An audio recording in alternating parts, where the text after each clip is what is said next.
დაშლა უბრალოდ.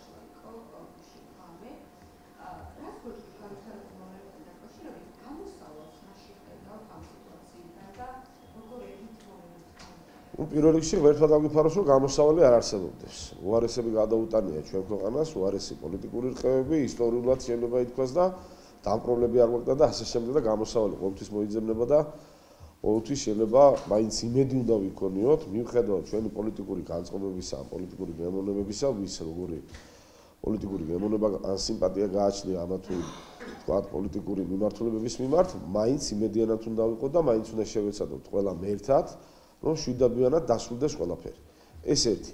მეორე თქვენის ნებართვით მინდა სანამ ძირითად საკითხზე გადავარ, მცირე ასე ვთქვათ, არ მინდა ეს სიტყვა ვიკადრო, რომ შენიშვნა, მაგრამ რჩევა მივცევ უბრალოდ მედიის წარმომადგენლებსაც, რომ ყველა თითქმის იმეორებს, რომ სპეცრაზმი, ну უფრო ხშირად ასევე გვესმის რუსული ტერმინოლოგიით სპეცნაზი და შემდეგ. ეს არ არის სპეცრაზმები.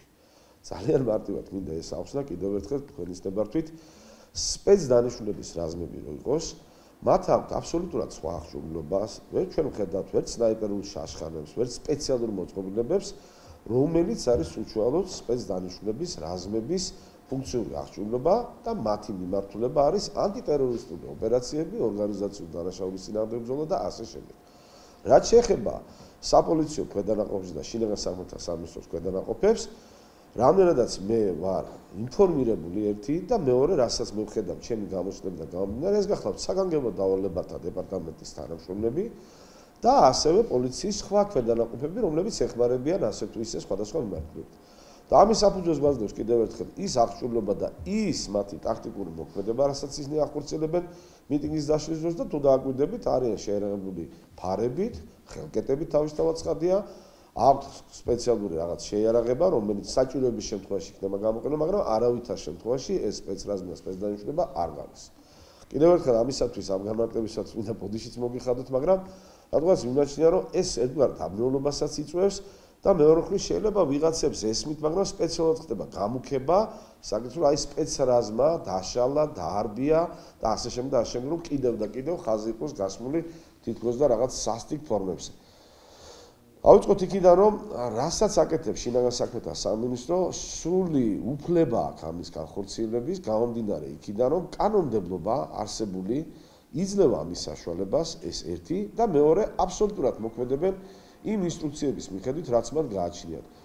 დასმული იყო შეკითხვა, რომ წყლის ჭარბის გამოყენება რამდენად მიზანს შეწყვეტია. ხა ჩვენ თუ მორალურ ხარეს მივადგებით და რამდენად კარგია წყლის ჭარბს როცა იყენებს ადამიანი სიცივეში და როცა არის -1 ტემპერატურა, ეს რა თქმა უნდა სასიამოვნო არავისთვის არ არის, მაგრამ ამავდროულად არ დაგვაგვიწევს, რომ ეს კიდევ და კიდევ კანონმდებლობით დაშვებულია და გუშინ როგორც მოხდა დაშლის ოპერაცია, დავარქვათ ესე, განხორციელდა სრული კანონმდებლობის დაცვით, მერიისა და პოლიციის წარმომადგენლები მივიდნენ მომიტინგეების და წარმომადგენლებთან, გააფრთხილეს, რომ აპირებდნენ კანონის შესაბამისად განახორციელებლად შესაბამისი ქმედებები და თუ ისინი არ დაემორჩილებენ და მაგალითად მე ერთ-ერთი ეპიზოდი მახსოვს, როდესაც ოპოზიციის წარმომადგენელმა უთხრა, რომ დიახ, მე გავიგე თქვენი მოწოდება ამის შესახებ, მაგრამ არ ვაპირებ ჩვენ ამ ადგილიდან დაზვრას და ამის შემდეგ მათაც ძალიან ნორმალურად შეიძლება ითქვას, კორექტულად განმარტოს, კი ბატონო, მაგრამ იცოდეთ, რომ ჩვენ ვიმოქმედოთ კანონის ფარგლებში. რა ხდება, როდესაც ხდება კანონის ფარგლებში მოქმედება? პირველი რომ დაზარალებულები როგორც ესეთი მინიმალური რაოდენობით შეიძლება აღმოჩნდეს. მეორე თითქმის შეუძლებელია აღმოაჩინოს პოლიციის მხრიდან გადამეტების რაიმე ნიშნები და მესამე და ყველაზე საინტერესო არის, რომ თვითონ ოპოზიციის თუ მომიტინგეების წარმომადგენლებიც მიუხედავად მათი წინააღმდეგობისა იძულებული არიან არ გადავიდნენ რადიკალურ ფორმებში და რადიკალური დაუმორჩილების ფორმებში, რაც იწვევს ასე თუ ისეც სიტუაციის სტაბილურობას. კიდევ ერთი მომენტი ძალიან საინტერესო, ვიცით რომ ეს არ არის ის მოვლენა, როდესაც ვიღაცა რაღაცას აპროტესტებს და სახელმწიფო და კერძოდ ხელისუფლება იყენებს იმ ძალას, რაც მათ აქვს მინიჭებული კანონმდებლობის შესაბამისად. ჩვენ ვიცით რომ უამრავი შემთხვევები არის ევროპის განვითარებულ ქვეყნებში, საფრანგეთში თითქმის კვირა არ გავა ისე რომ შეტაკებები არ მოხდეს პოლიციასა და თქვა მომიტინგეებს შორის და ამავდროულად ვიცით რომ გარკვეული კრიტიკა დასავლური პრესიდან არსებობს სხვადასხვა სახელმწიფოებში მიტინგების დაშლისა თუ დარბევის შემთხვევაში. საქართველოსთან მიმართებაში ძალიან საინტერესო მომენტის წინაშე აღმოჩნდით, შეიძლება კრიტიკულად იყოს განწყობილი საერთაშორისო მედიის ესა თუ ის გამოცემა, მაგრამ ეს კიდე სხვა საკითხია, რატომ და რის გამო, სხვადასხვა თქვა მიზეზებიდან გამომდინარე, მაგრამ ვერ ნახავთ ვერცეთ ეპიზოდს. მე ძალიან ყურადღებით ვაკვირდებოდი დიდიდან და 18-ის მოვლენების ვაქცევდი ყურადღებას. ვერცეთ დასავლეთ მედიაში ვერ ნახავთ ერთ მცირე წინადებასაც კი რომ საქართველოს ხელისუფლებამ, კერძოდ კი შინაგან საქმეთა სამინისტრომ და პოლიციამ გალის გადამეტება მოახდინა და ვიღაცას მოეკლა იმ სისასტიკით, რაც დაუშვებია კანონმდებლობით და მისი მიმართულებები. რაც იმას ნიშნავს, რომ დასავლეთი ამ შემთხვევაში ვერანაირად ვერ გააკრიტიკებს საქართველოს ხელისუფლებას და კერძოდ პოლიციის წარმომადგენლებს იმ ძალის გამოყენებაში, რაც მათ გამოიყენეს, რაც ერთხელ შეიძლება თქვას ძალიან დადებითი მომენტი არის.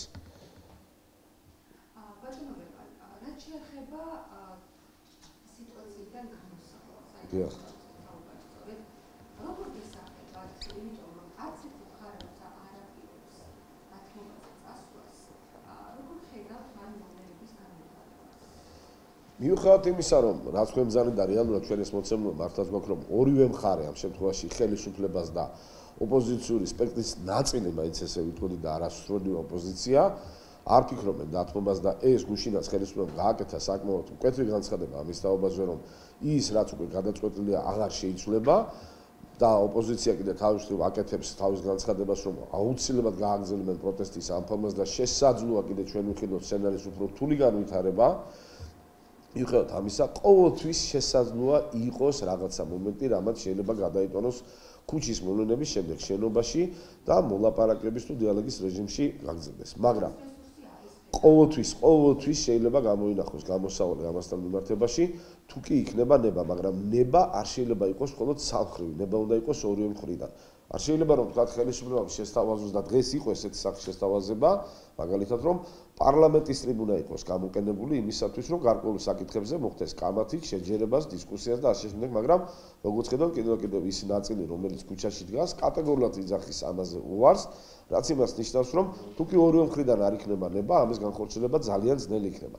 მეორე საკითხია, რომ ჩვენ გვაქვს მოცემულობა, როდესაც მივიღეთ საბოლოო ჯამში ხელისუფლებიდან მოდით ესე ვთქვათ, გადაწყვეტილება, რომ სისტემა, რომელიც არსებობს, საარჩევნო სისტემა, შერეული სისტემა, როგორც პროპორციული და ასევე მაჟორიტარული, არ შეიცვლება და ამით უნდა ჩატარდეს მომავალი 2020 წლის არჩევნები. რას ნიშნავს ეს? ნიშნავს იმას, რომ ყველა ჭკუათ მყოფელი, ბოდიშუფლი შეიძლება ცოტა კაცრი განცხადება გამოვიდეს ამ კაცრი სიტყვა ამ შემთხვევაში, პოლიტიკოსი დღეიდან თუნდაც თუ გუშინ არა, უკვე უნდა ემზადებოდეს პოლიტიკურ პროცესებში ჩასართავად, თავითი საარჩევნო კომპანიის გასაძლიერებად, თავისი პროგრამების ვიძახი გასაძლიერებად და უნდა გადავიდეს უკვე საარჩევნო რეჟიმში. სადღაც 11 თვეში დაახლოებით ჩვენ გვიწყებს უკვე საარჩევნო პროცესში უფრო გააქტიურება, რაც იმას ნიშნავს, რომ საზოგადოება ძალიან ყურადღებით მოეკიდება აბსოლუტურად ყველა პოლიტიკურ პარტიას, ნებისმიერ პოლიტიკოს თუ მაჟორიტორს და აქედან გამომდინარე ყველას მართებს ალბათ საკმაოდ ჭკუა იმისათვის, რომ მობილიზაცია და თავიანთი როგორც პოლიტიკური, ასევე ადამიანური რესურსები წარმართონ ამ მიმართულებით. ჩვენ ასევე ხედავთ ძალიან ხშირად განცხადებებს, რომ ვთქვათ იგივე ვადამდელი არჩევნების ჩატარების შესახებ და ასევე რომ აი ვადამდელი არჩევნები კი არა დღესვე რო ჩატარდეს არჩევნები, დღესვე დავამარცხებთ ხელისუფლებას და ასე შემდეგ. ეს რატომღაც ემგვარება რაღაცნაირ პოპულისტურ განცხადებას და რაღაცნაირ ტრაბახს და ბაქიბუქს. სამწუხაროდ ვინაიდან თუ კი ესეთი ძალა შესწევს, ვთქვათ, იმ ადამიანებს, რომლებიც აპროტესტებენ ხელისუფლებას და მის ვთქვათ ნაბიჯებს, მაშინ რა უშლით მათ ხელს იმისათვის, რომ 11 თვის განმავლობაში კიდევ უფრო კარგად მოემზადონ, კიდევ მეტი მობილიზება მოახდინონ თავიანთი პოლიტიკური ძალების და მომხრეების და შემდეგ არჩევნების გზით დაამარცხონ ხელისუფლებამ. მაგრამ ჩვენ ხედავთ სხვა სცენარს და სხვა სურათს. ყველაზე კარგი რაც ოცნების ხელისუფლებაში მოსვლით მოხდა, ჩემი რწმენით ეს არის, რომ შვიდობიანად მოხდა ხელისუფლების სრულება არჩევნების გზით. და ჩვენ სამწუხაროდ იგივე ამ სცენარებიდან და იგივე თქვათ ქუჩის მოვლენებიდან გამომდინარე, ხედავთ სხვა სცენარისკენ წასვლის მიმართულებასაც, რაც იმას ნიშნავს, რომ ისევ რევოლუციური გზით მოხდეს ხელისუფლების შეცვლა.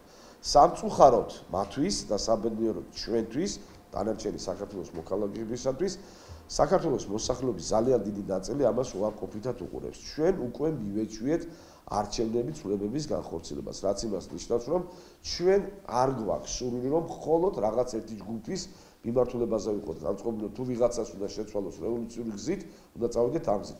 მე პირადად მაგალითად ვარ განწყობილი და ძალიან ჩემი მეგობარი სხვადასხვა საზოგადოებრივი ფენის წარმომადგენლები, სტუდენტები, ვისთანაც მე მიწევს ურთიერთობა, თითქმის იგივე აზრია. ყველა იძახის, რომ არიან გაწყობილი კრიტიკულად ვთქვათ ოპოზიციური პარტიების მიმართ, სახელმწიფო პარტიების მიმართ, მაგრამ მათ აქვთ სულ მშვიდობიან გარემოში არჩევნების დღეს დააფიქსირონ თავიანთი პოზიცია და მათ გადაწყვიტონ, რომელი პოლიტიკური ძალა იქნება ხელისუფლებაში, რა რაოდენობით და როგორ.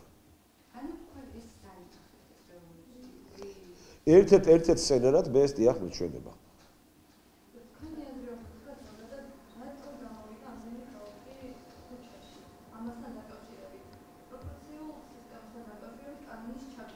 დიახ. კი ბატონო. კი ბატონო. კი ბატონო.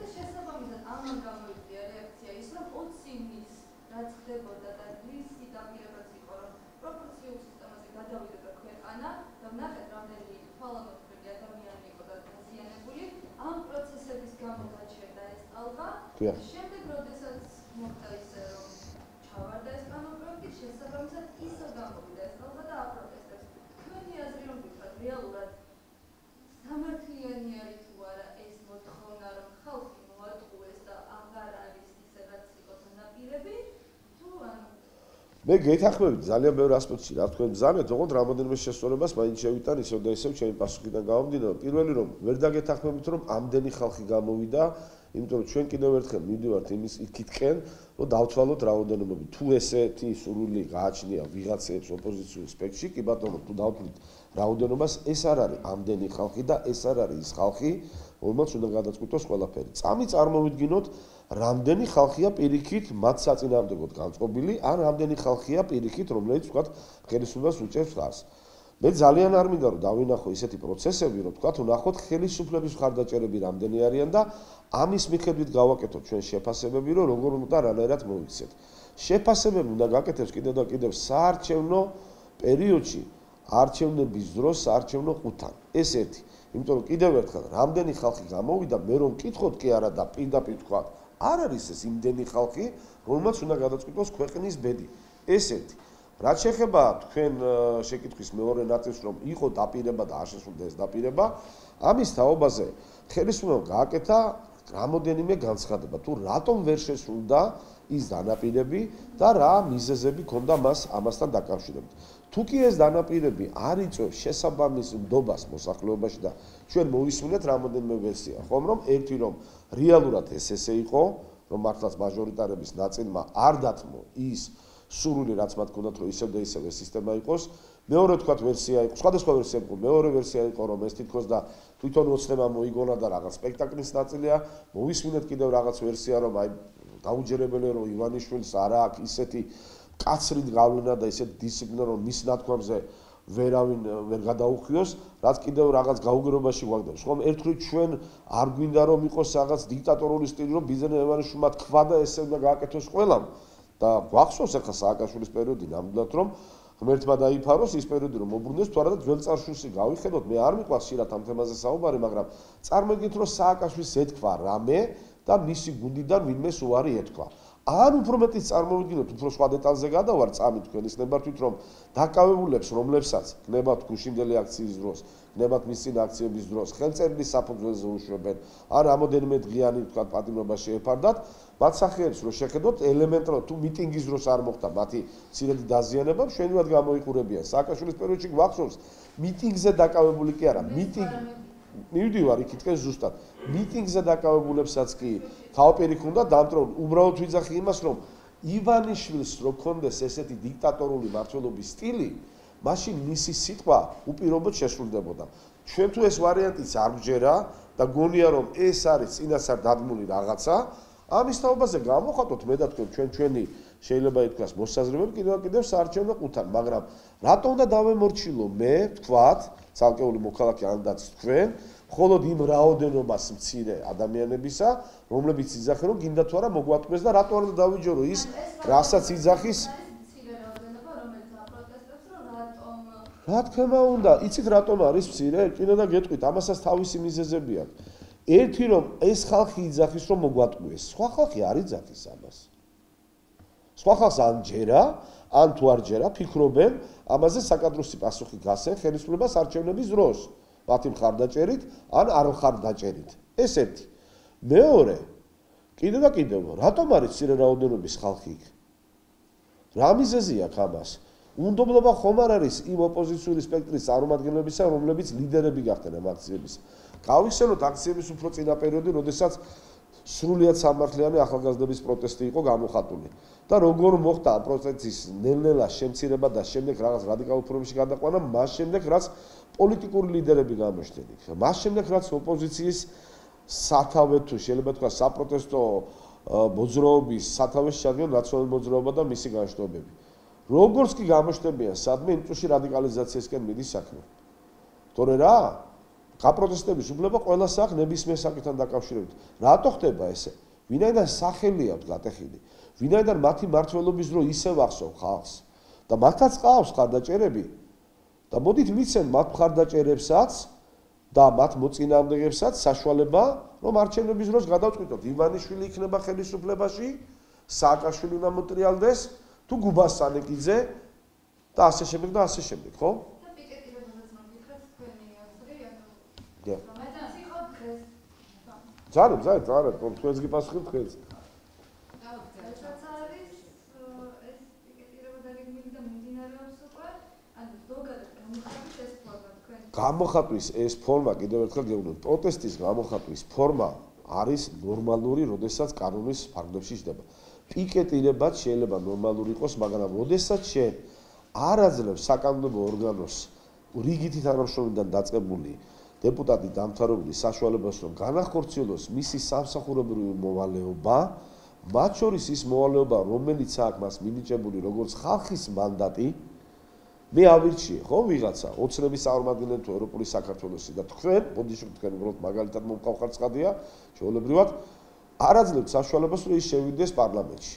იმ დროს თქვათ, როცა ბიუჯეტია დასამტკიცებელი, ძალიან რაღაც ესეთი განკითხების საგანი გახდა ბიუჯეტის თემა. სამწუხაროდ ამ დროს ბიუჯეტზე ვარ დამოკიდებული უამრავი ადამიანი საქართველოში. პენსიონერები, მასწავლებლები, სამხედრო პირები, პოლიციელები, უამრავი საბიუჯეტო ორგანიზაცია. და ეს იცით რა არის? არ ვიცი ხო ვის როგორ ჯერა და მე სხვანაირად ვუყურებ.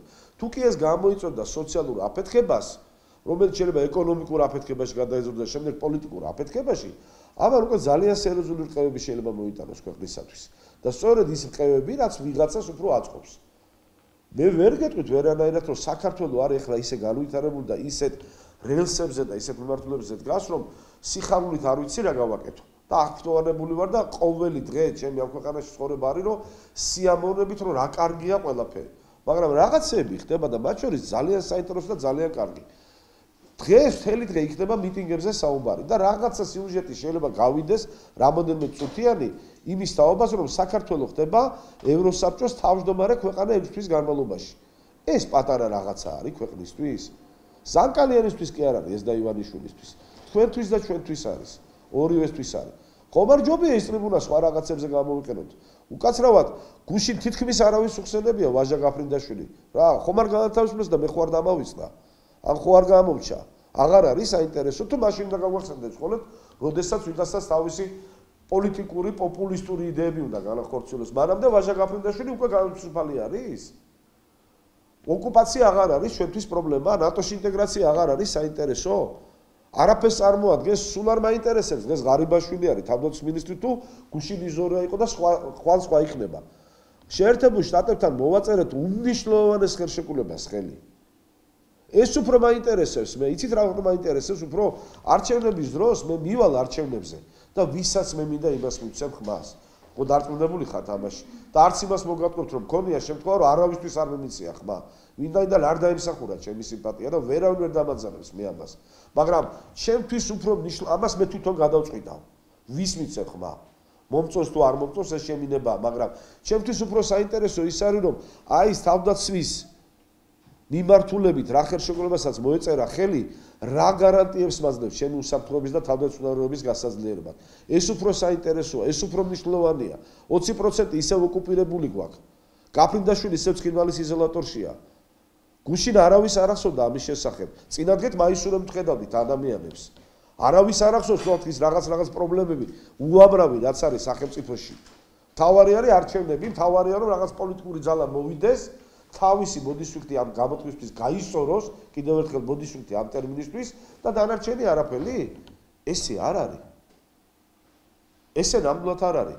ვინ უშლის ხელს ყველა პოლიტიკურ პარტიას წარმოადგინოს თავისი პროგრამა, შეკრიბოს თავისი ამორჩილები და მომიგოს მე სიტყვაზე არჩევნები.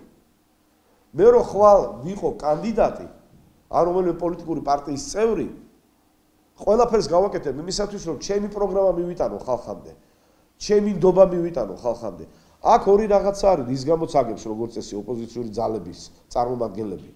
ერთი რომ პროგრამა არ არის სრულყოფილი და მეორე ნდობა არ არის მათ მიმართ სრულყოფილი. შეიძლება პროგრამა კარგი იყოს, მაგრამ რო შეხედავ ვინ არის ეს კაცი, ვინც ამ პროგრამას წარმოადგენს, იტყვი ღმერთმა დამიფაროს. ეს არ მინდა.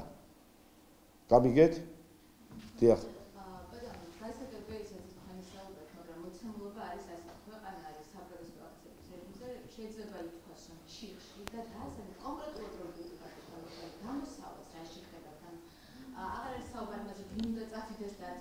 კი ბატონო. როგორც ანალიტიკოს როგორ ფიქრობთ?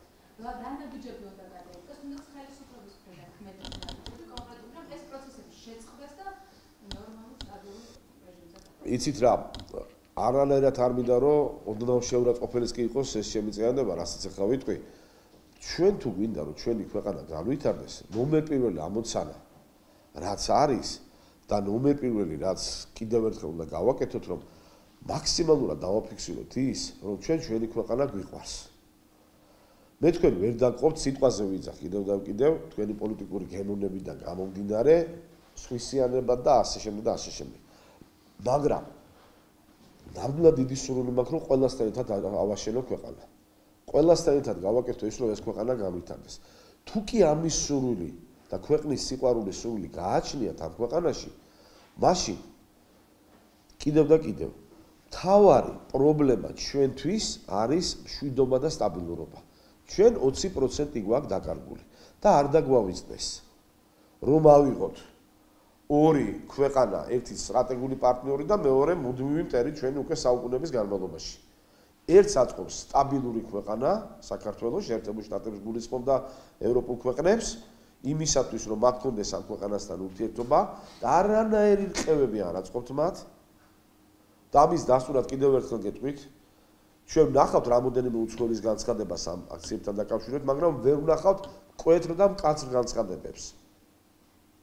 დემოკრატიის თვალსაზრისით ისინი ვერ იტყვიან, რომ აქციები არ უნდა იყოს, ესე პირდაპირ. მაგრამ მათ არ მოწონთ ის, რაც ხდება და რაც ხელისშემშლელია სტაბილურობისათვის. საქართველოს, შეერთებულ შტატებს და ევროპულ ქვეყნებს მიაჩნიათ ერთ-ერთ დასაყრდენ ძალად და ქვეყანად ამ რეგიონში. თავისი განვითარების და მიხედვით. და არის მეორე ძალა, რომელსაც მაქსიმალურად აწყობს დესტაბილიზაცია ამ ქვეყანაში. ამაზეც უნდა ვიფიქროთ. მე შორსა ვარ იმ აზრისგან, რომ რომელიმე ვინმე, მე ამის მტკიცებულებები არ გამაჩნია, უშუალოდ არის დაკავშირებული მტრულ სახელმწიფოებთან, მაგრამ ნებით უნებლიეთ, რომ ამ წისქვილზე წყლის დასხმა მიზანშეწონილი არ არის ნამდვილად ჩვენი ქვეყნისთვის, ეს ფაქტია. კიდევ და კიდევ ძალიან მარტივად შევხედოთ სურათს. ვის აწყობს ყევა და არეულობა? მეორე, რევოლუციური სცენარი, კი ბატონო, ან ვაიძულოთ ხელისუფლება რომ წამოვიდეს და შეცვალოს სისტემა ისე როგორც ჩვენ გვინდა. ოპოზიციას ამ შემთხვევაში. რა ვსგებულობთ? რიგარეში არჩევნებს, რაც დაკავშირებულია კიდევ ერთხელ დიდ სახსრებთან და მოდით ავიღოთ ესეთი სცენარიც. რომ ვერ მოიგოს ოპოზიციამ, ან ვერ მიიღოს ის რაოდენობა ხმების, რაც მათ ჭირდებათ, კიდევ ერთი არჩევნები? მაშინ როგორ გავაკეთოთ? თუ ვინმე არის მაგ ისეთი, ვინც მოდის მოიხსნის. ჩვენ ხო იქ ისეთ ადამიანებს ხედავთ, რომ გუშინ მართლა ერთმანეთს ლანძღავდნენ და დღეს გარკვეული ვიწრო პოლიტიკური მიზნებიდან გამომდინარე ერთად არიან. მე ვერ წარმომედგინა მაგალითად გუბასანიკიძე და სააკაშვილი ერთად.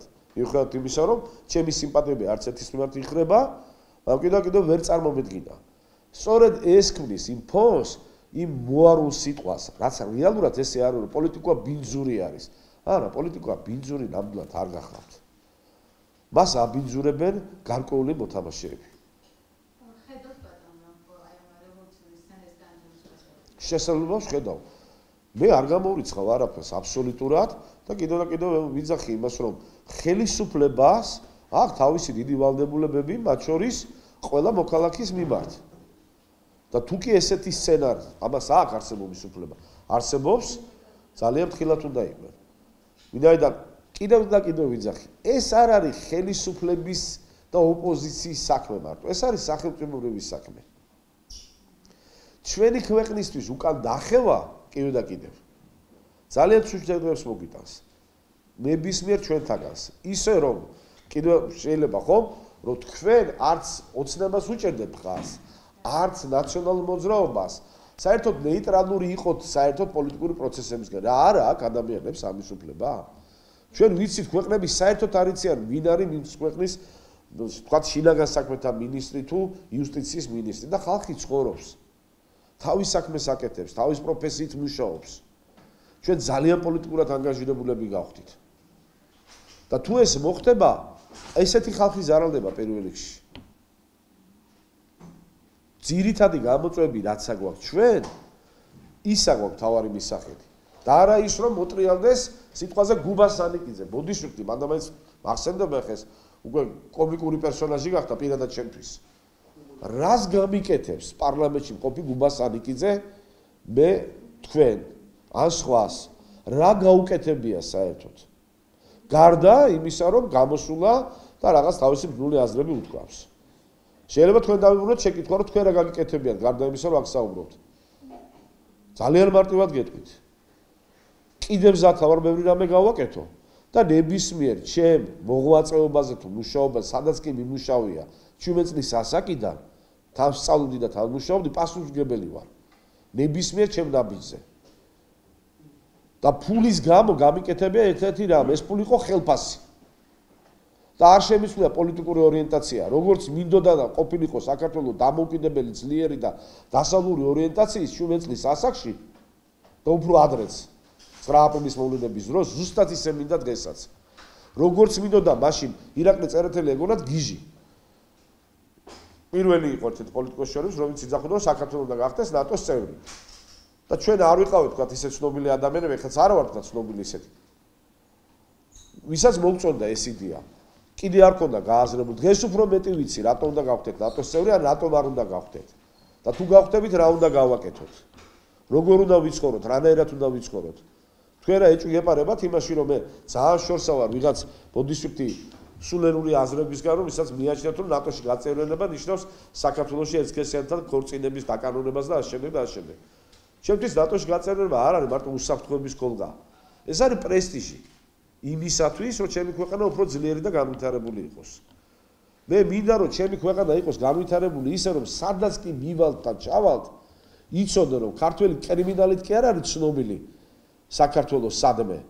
არამედ ქართველი ხელოვანით, ქართველი მუსიკოსით, ქართველი წერლით, მეცნიერით, სტუდენტით და ასე შემდეგ. რა არ არის საამაყო? გარიბაშვილი არის დღეს თავდაცვის მინისტრი, გუშინის ზორია იყო, ხვალ სხვა იქნება. ყველა სხვა იგივეს ეუბნებიან. ეს ხო პიროვნული სიმპათიის გამო არ ეუბნებიან ჩვენი ჯარისკაცების მიღწევებზე. საიდან ეუბნებიან, რის გამო ეუბნებიან? ესე იგი ღირსეულად ვაკეთებ ჩვენ ამ საქმეს, ხო? მაგრამ უფრო მეტი მინდა. უფრო კარგად მინდა რომ დაცულიყო. არ მინდა რომ ვაჟა გაფრინდაშვილის ადნაერი ადამიანები გაიტაცონ. მაგრამ მარტო ვაჟა გაფრინდაშვილი კი არა, არც არავინ არ მინდა რომ გაიტაცონ. მაგრამ ეს რო არ მოხდეს, ბევრი რამე უნდა გავაკეთოთ. რამოდენიმე დღის წინ სოციალურ ქსელში ვნახეს განცხადება, რომ ერთ-ერთმა აფხაზმა ეგრეთ წოდებულმა მესაზღვრემ გადმოატარა ენგურზე ქართველი დედაშვილი, რომლებიც სამკურნალოდ მოდიოდნენ, ბავშვი სამკურნალოდ მოყავდა დედას. და მას საბუთები არ ქონდა წესრიგი და შეინიშნა მიცეს რუსმა მესაზღვრეებმა. და იცით რა ბრძანა ამ ადამიანმა? სულ რომ გამაგდოთ სამსახურიდან, მე მაინც გავატარებ. ვინაიდან დედაჩემი საქართველოში მკურნალობს, ქართულ საავადმყოფოში და მას თანყვებიან ქართველები. აი ეს არის ის მომენტი, რაც არის ჩვენთვის მთავარი მიზანი, მიღწევი, გამოსაყენებელი, სამჯელო, საფიქრალი, რომ ეს კაცი როგორ დავიახლოვოთ, რომელიც გასაგებია, რომ დღესვე არ იქნება იმის მოკრო საქართველოში შევიდეს აფხაზეთის მთელი შემადგენლობით. მაგრამ უკვე კეთილგანწყობაა ქართველების მიმართ. იმის გამოა კეთილგანწყობა მას, რომ ჩვენს კარგად მოვიქეცით. ეს არის მთავარი პრობლემები. თორე რამდენ ადგილს აიღებს მოკერია და რამდენ ადგილს აიღებს ვიღაცა ნაკლებად მაღელვებს. სხვა რამე კი მართლა მაღელვებს. იქ რომ დასნებიან ვიღაცეები, რას გამიკეთებენ? თქვენ თუ გონიათ რომ ოცნებაში ვინც არის ხალხ ძალიან მომწონს მათი დეპუტაცია ძალიან ცნებით. პირდაპირ გეუბნებით ამას. აი ეს არის ჩვენი რეალური პრობლემა, მაგრამ თავარი გზა გადაწყვეტის კიდევ ეს არის. არ შეიძლება არ დაგეთანხმოთ იმაში რომ რაღაცეები კი არა, ბევრი შეცდომები იქნა დაშვებული. მაგრამ უფრო მეტ შეცდომას უშვებს ოპოზიცია და განწყობები რითიც არის ის განწყობილი, უკვე ანტისიმპათიას იწვევს მოსახლეობაში.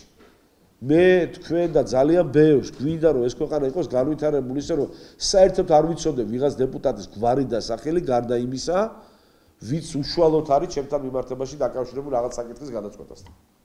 სულ არ მაინტერესებს. ლამის არის ზეპირად ვიცით ყველა თანამდებობის პირი. აღარაფერს ვიძახი მათი ოჯახის წევრების საქმიანობაც ხო ზეპირად ვიცით თქვენი დამსახურებით რა თქმა უნდა.